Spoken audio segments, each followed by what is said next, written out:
Hey guys, this is Alexis from Youngblood, and I'm hanging out behind the scenes with allaccess.com. Hey guys, it's Dani and I'm here with Alexis from Youngblood.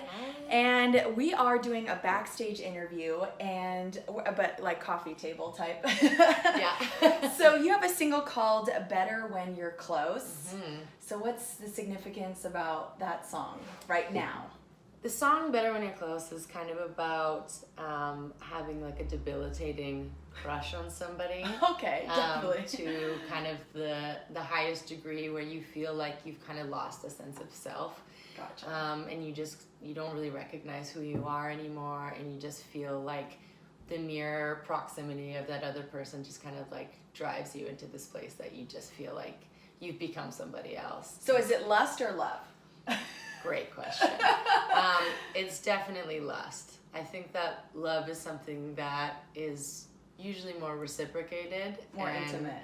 Yeah, a little bit more intimate, a little bit more reciprocated, and kind of like a gentle back and forth and nurturing. And lust is this like insane beast that just kind of like takes over and changes people and makes you do things that you feel like you normally wouldn't do. Control it, exactly. Mm-hmm. And so you have an EP coming out called Fantasy, August 17th. Fantasy love. Fantasy Love. Yeah. I forgot that. No. August 17th. And so what are we expected to see in this new album? So I think there's a lot of explorations in that, what I was talking about with Better When You're Close, in that kind of like love versus lust. Hence why it's called Fantasy Love. It's actually, the title comes from a quote by Andy Warhol that he talks about how fantasy love is better than reality love.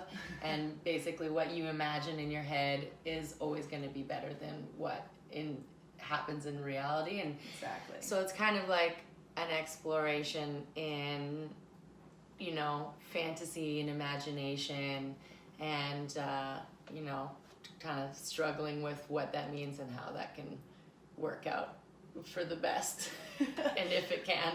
So you are from Vancouver, mm-hmm. and obviously there's some type of accent over there a little bit, right? French, maybe, right? I think the Vancouver accent is kind of falls in line with the West Coast. Like it's less, it's Canadian, but it's more like West Coast. But the further east Canada you go, you get like some very, very strong kind of maritime accents or French accents. Yeah.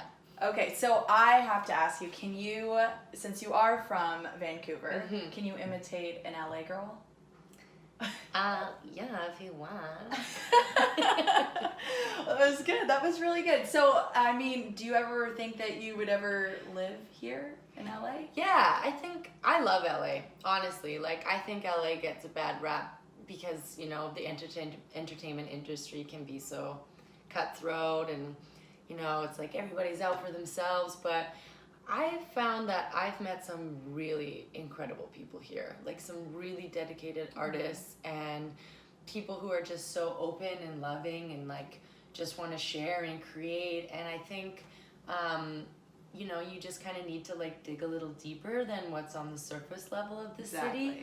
And once you've kind of like dived in a little bit, you can find some like pockets of communities here who are just like incredible people. And I love it. I think that it's really great. And the weather is an absolute positive. It's a perk, right? Yes, absolutely. So what are we expected to see besides the EP, which is going to be out August 17th? What are we expected to see next from you?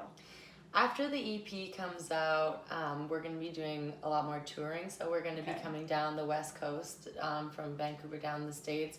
We're going to be doing some more Canadian dates, and we love our German fans and our European fans. We went to Europe twice last year, so we're going to be trying to hop over the pond again to do another European tour.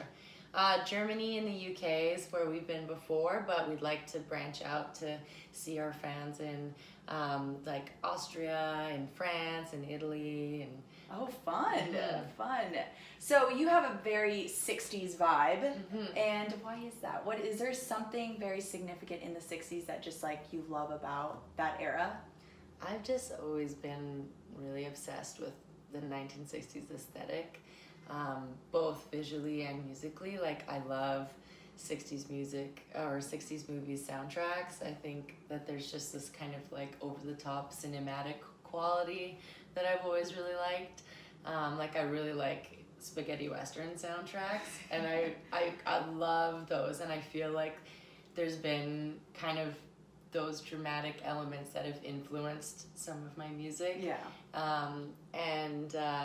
I think there's just such a like special little pocket in time that you were kind of like getting all this technology that was so new, so you could like experiment with all these things, but it wasn't really at a place that it was like easy to use. Yes. Or like very commonplace. So it's like this perfect pocket of time where you have like such a perfect blend of like analog and technology, or like digital, where you have such special magic being made.